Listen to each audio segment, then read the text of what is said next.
안녕하십니까, 채널 T입니다. 대한민국은 이제 더 이상 마약 청정국이 아닙니다. 수많은 마약 사건들이 나날이 증가하고 있는 추세이죠.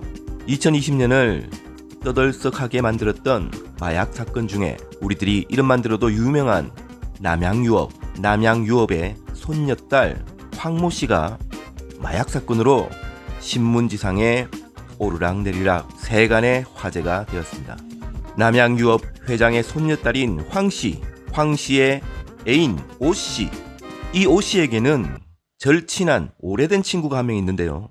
이 사람이 바로 남씨, 바티칸 킹덤이라는 텔레그램방 닉네임을 쓰는 한국에 마약을 뿌려대던 마약 총책으로 밝혀집니다. 이 세 명이 수시로 모여서 마약을 하고 즐기고 하던 녹음 파일이 공개되었으며 황씨의 주변 친하던 마약을 같이 하던 친구들이 의문의 죽음을 당하기도 합니다. 많은 그리고 의혹을 몰고 다니는 이 사건, 경찰은 바티칸 킹덤이라는 닉네임을 사용하는 남씨를 붙잡아 수사를 하던 중 국내에 마약을 공급하던 최대의 마약 공급상 텔레그램 아이디 전 세계의 존재를 알게 됩니다. 그래서 이 마약 공급책 전 세계 1년에 300억 가량의 마약을 공급하던 이 전 세계를 추적해 보았는데요. 이미 붙잡힌 마약 조직의 하수인으로부터 충격적인 제보를 듣게 됩니다. 마약 왕이라고 불리우는 이 전 세계의 실명은 바로 박왕렬이었습니다. 어디선가 많이 듣던 이름 박왕렬. 2020년 10월 28일 마약왕 전세계, 아니 박왕렬은 필리핀 라구나 지역에서 경찰에 체포됩니다. 그렇다면 마약왕 박왕렬, 아니 사탕수수밭 살인사건의 주범인 박왕렬, 먼저 사탕수수밭 사건으로 돌아가 보겠습니다. 2016년 10월 11일 앙헬레스의 부근인 바콜로 지역에서 한 농부가 사탕수수밭에서 40에서 50대로 보이는 남녀 3명이 손이 묶인 채로 죽어있는 것을 발견합니다. 머리에서 총상이 발견됩니다. 하지만 이 총상은 모두 머리 뒤쪽 뒤통수에 있었습니다. 즉 살해를 당한 것입니다. 이에 파견 나가 있던 한국 경찰이 출동하여 지문 감식을 해봅니다. 지문 감식을 통해 확인한 결과 사망한 3명은 모두 한국 사람이었습니다. 그리고 인적사항을 조사를 해보니 더 놀라운 사실이 발견됩니다. 사망한 이 3명은 이미 한국에서 수배를 받던 도망자들이었습니다. 박씨, 맹씨, 심씨 2명의 남자, 1명의 여성이었습니다. 이들은 한국에서 유사, 수신, 금융 다단계 업체를 운영하다가 무려 138억 원의 피해액을 만들어 사기를 치고 필리핀으로 도주를 했던 것입니다. 이후 수사를 더 해보니 당시 이들이 투자받은 돈을 다 날리고 필리핀으로 들여온 돈은 12억 원에 달한다고 합니다. 이렇게 필리핀으로 숨어든 이 3명은 은신처를 제공해달라, 그리고 투자처를 알아봐달라 등 많은 필리핀에서의 생활을 도와주던 사람을 만나게 되는데 박왕렬입니다. 빌라 한 동을 빌려 이 피해자 3명에게 살게 해주고요. 그리고 박왕렬이 한 카지노에 투자를 주선합니다. 그래서 어느 카지노에 이분들은 7억 원을 예치를 합니다. 이후 이 3명은 박왕렬과 자주 다툼이 있었던 것으로 보입니다. 왜 투자 수익을 나눠주지 않느냐, 왜 투자를 하였는데 정확하게 얘기를 안 해주느냐 하는 등 다툼이 있었던 걸로 보입니다.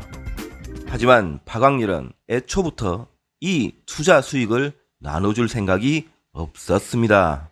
이에 박왕렬은 어느 날 이 3명을 없애버리고 이 돈을 모두 차지할 것을 마음먹은 것으로 보입니다. 여기에서 공범 김춘수라는 이름이 등장합니다.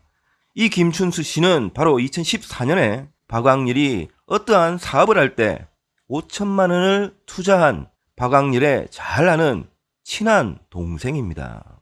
이 김춘수 씨는 5천만 원을 탈탈 틀어 투자를 했지만 투자금을 돌려받지 못하고 너무나 큰 경제적 어려움에 처한 상태였습니다. 이 핑계 저 핑계 박광일은 이 사람의 돈을 돌려주지 않았습니다. 하지만 어느 날 박광일에게 전화가 옵니다. 춘수야, 너 상황 어렵지? 미안하다. 내가 너의 돈을 돌려주지도 못하고. 하지만 이번에 좋은 기회가 있어. 필리핀으로 넘어와서 나 좀 도와주면 1억 원을 주겠다. 이 제안을 받아들인 김춘수 씨가 필리핀으로 넘어갑니다. 필리핀 현지에서 박광일의 직원으로 행세를 하면서 죽은 3명이 머물던 빌라에서 함께 생활하면서 이것저것 도우면서 범행을 준비합니다. 사체 유기 장소를 물색하고 권총을 구매해서 사격 연습을 하고 피해자를 묶을 테이프, 시체를 담을 커버 등을 준비하고 구매하고 파묻을 삽을 사고 하는 등 박광일과 김춘수 씨는 하나씩 범죄의 D-Day만을 기다리고 있었습니다. 10월 11일 새벽 3시 피해자들이 자고 있던 방문을 노크한 두 사람은 차례로 권총으로 위협하여 노란 테이프로 손을 묶고 마구 때리고 위협해서 금고의 비밀번호를 알아내고 금고 안의 돈을 갈취합니다. 이후 차에 태우고 미리 물색해둔 사탕수수밭으로 갑니다. 무릎 꿇고 앉아라. 그리고 차례로 총을 쏩니다. 이후 한 명은 땅에 파묻습니다. 하지만 여러분들이 다 기억하다시피 우리가 군대 시절을 생각해 봅시다. 그 건장한 젊은 20대 군인이 땅을 파도 너무나 힘든 과정입니다. 그러다 보니 겨우 한 명을 묻을 구덩이만을 파고 이미 동이 터오자 이 두 명은 혹시나 지나가는 누군가의 눈에 띌까봐 바로 도주를 합니다. 그들이 떠나고 2시간 만에 농장의 농부가 이 현장을 발견하고 신고를 하게 된 것이죠. 한국의 경찰이 즉각 필리핀으로 파견 나와서 이 사건을 조사합니다. 먼저 사망한 이 3명이 머물렀던 그 빌라에 가서 방을 조사를 해보니 손발에 묶였던 노란 테이프가 발견이 됩니다. 이 테이프에서 박광일과 김춘수의 지문이 발견된 것입니다.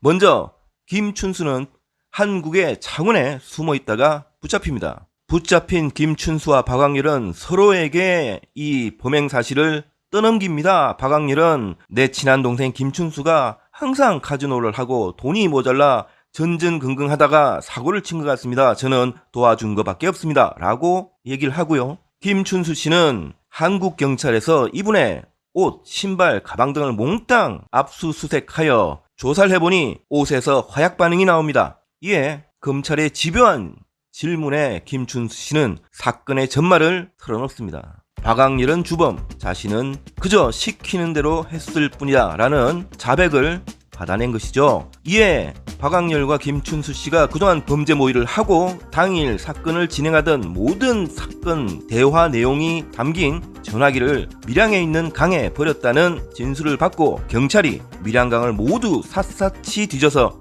결국 전화기를 찾아냅니다. 이후 포렌식 감정을 의뢰해서 모두 복원, 증거를 확보를 하게 되는 것이죠. 김춘수 씨는 징역 30년형을 선고받고 현재 복역 중입니다. 하지만 박광일은 필리핀에 있기 때문에 아직까지 한국으로 오지 않고 있습니다. 1차로 박광일이 체포되어서 비쿠탄 외국인 수용소로 넘겨져서 한국 송환을 기다리고 있을 때 이 박광일은 탈출을 합니다. 즉 2017년도 3월에 도주를 한 것이죠. 우리가 너무나 잘 알고 있습니다. 필리핀은 돈만 있으면 너무나 쉽게 탈옥을 할 수가 있는 것이죠. 하지만 2달 만에 필리핀 북부의 한 아파트에서 다시 붙잡힙니다. 바로 송환이 가능할까요? 아닙니다. 안타깝게도 박광일은 한국인 살인 사건 혐의 이외에 마약 소지, 불법 총기 소지 혐의까지 받게 됩니다. 이 마약 소지와 불법 총기 소지는 이제 필리핀 현행법에 저촉을 하는 거기 때문에 필리핀에서 재판을 받게 됩니다. 한국의 검찰, 경찰은 공범인 김춘수는 재판에 넘겨 징역 30년을 받아냈지만 주범인 박광일을 잡아올 수가 없어 전전긍긍 그저 기다릴 뿐입니다. 하지만 이때 박광일은 2번째 탈옥을 합니다.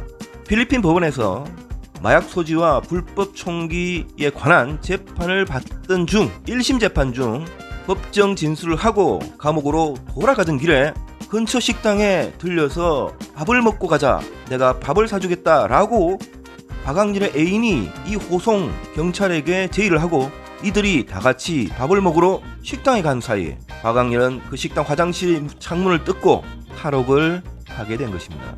어이가 없습니다. 분명 또 어떠한 뒷거래가 의심이 될 만한 그런 정황입니다. 이렇게 박학렬은 두 번째 탈옥을 하고 1년 동안 그 누구도 박학렬을 볼 수가 없었습니다.